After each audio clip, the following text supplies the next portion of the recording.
नमस्कार, आप देख रहे हैं दैनिक कड़क व्यार टाइम्स। मैं हूं आपका साथी ब्रह्म प्रकाश और आज हम आपको सासाराम की एक ऐसी तस्वीर दिखाने जा रहे हैं जो प्रशासनिक व्यवस्था और ट्रैफिक प्रबंधन पर कई बड़े सवाल खड़े करती है।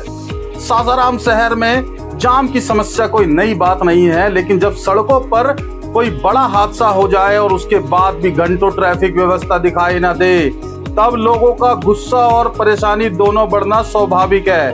ताजा मामला सासाराम के लालगंज नहर के पास का है, जहां एक 22 चक्का बड़ा ट्रेलर दुर्घटनाग्रस्त होकर सड़क किनारे फंस गया। सबसे हैरानी की बात यह रही कि सुबह हुई इस घटना के बाद दिन के लगभग 11 बजे तक ट्रेलर वहीं पर ही देखा गया, लेकिन ना तो ट्रैफिक पुलिस की कोई मौजूदगी दिखी और ना ही किसी प्रकार का रूट डायवर्जन किया गया। दैनिक कड़क व्यार टाइम्स के कैमरे में कैद हुई यह तस्वीर अब कई बड़े सवाल खड़े कर रही है। आइए देखते हैं हमारी यह विशेष रिपोर्ट। यह तस्वीर है सासाराम के लालगंज नहर की। आप साफ देख सकते हैं कि एक विशाल 22 चक्का ट्रेलर सड़क के किनारे दुर्घटनाग्रस्त स्थित खड़ा है। सड़क पहले से ही संकरी है, ऊपर से इतना बड़ा वाहन दुर्घटना का शिकार हो गया, जिससे रास्ता बाधित रहा। लेकिन सवाल यह है, आखिर प्रशासन कहाँ है, ट्रैफिक पुलिस कहाँ है? और सबसे बड़ा सवाल, अगर इसी जगह कोई बड़ा हादसा हो जाता तो उसकी जिम्मेदारी कौन लेता? दैनिक कड़क व्यार टाइम्स की टीम जब मौके पर पहुंची तो मौजूद लोगों ने अपनी नाराजगी खुलकर जाहिर की। लोगों का कहना है कि सासाराम में जाम अब आम समस्या बन चुका है। अगर किसी कारण से सड़क पर जाम लग जाए तो उसे हटाने के लिए कई कई घंटे लग जाते हैं।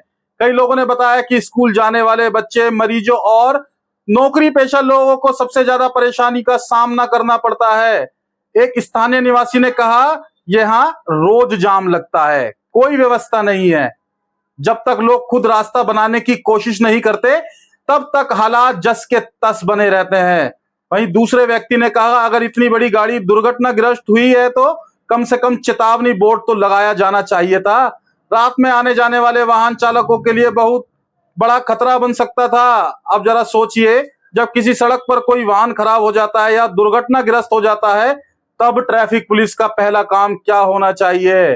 पहला काम होता है कि लोगों की सुरक्षा सुनिश्चित करना, दूसरा काम होता है ट्रैफिक को नियंत्रित करना और तीसरा काम होता है वैकल्पिक मार्ग यानी डायवर्जन की व्यवस्था करना। लेकिन लालगंज नहर के पास जो तस्वीर सामने आई, उसमें कई व्यवस्था कोई जो है नजर नहीं आई। ना कोई बैरिकेडिंग, ना कोई चेतावनी संकेत, ना कोई ट्रैफिक कर्मी और ना ही कोई ऐसा इंतजाम जिससे आने जाने वाले लोगों को राहत मिल सके। यह स्थिति अपने आप में कई गंभीर सवाल खड़े करती है। क्या सासाराम में ट्रैफिक व्यवस्था केवल कागजों तक सीमित है? क्या जाम की समस्या का कोई स्थायी समाधान नहीं है? यहाँ किसी बड़े हादसे का इंतजार किया जा रहा है। जनता का कहना है कि जब शहर में छोटी छोटी बातों पर चालान काटने की कार्रवाई हो सकती है, तो फिर सड़क सुरक्षा के ऐसे गंभीर मामलों में जिम्मेदार अधिकारियों मौके पर क्यों नहीं दिखाई देते? लोगों का कहना है कि अगर प्रशासन समय रहते सक्रिय हो जाए तो कई बड़ी समस्याओं का समाधान तुरंत हो सकता है। अगर इसी जाम में कोई एम्बुलेंस फंस जाए तो क्या होगा? अगर किसी मरीज को तुरंत अस्पताल पहुंचाना हो तो क्या होगा?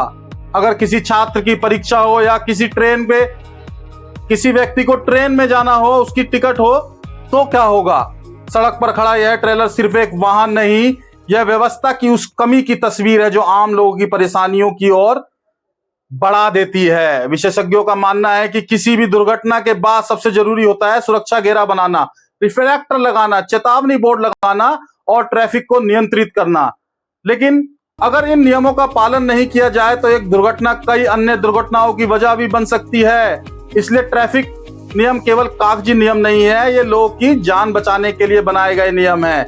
स्थानीय लोगों की मांग है कि लालगंज नहर सहित पूरे सासाराम में ट्रैफिक व्यवस्था को मजबूत किया जाना चाहिए। जहां जहां जाम की समस्या ज्यादा है, वहां स्थायी ट्रैफिक कर्मियों को तैनात करना चाहिए। दुर्घटनाग्रस्त वाहनों को हटाने के लिए त्वरित कार्रवाई की व्यवस्था बनाई जाए और सबसे महत्वपूर्ण, आम लोगों की सुरक्षा को प्राथमिकता दी जाए। फिलहाल लालगंज नहर की यह तस्वीर सासाराम की ट्रैफिक व्यवस्था पर बड़े सवाल खड़े कर रही है। देखना होगा कि प्रशासन इस मामले को कितनी गंभीरता से लेता है और लोगों को जाम की समस्या से राहत दिलाने के लिए क्या कदम उठाता है। आप क्या सोचते हैं, क्या सासाराम में ट्रैफिक व्यवस्था और मजबूत किए जाने की जरूरत है? आपकी राय हमें कमेंट बॉक्स में जरूर बताएं। मैं हूं आपका साथी ब्रह्म प्रकाश और आप देख रहे थे दैनिक कड़क बिहार टाइम्स, निर्भीक और निष्पक्ष, देश की धड़कन, जनता की आवाज। नमस्कार।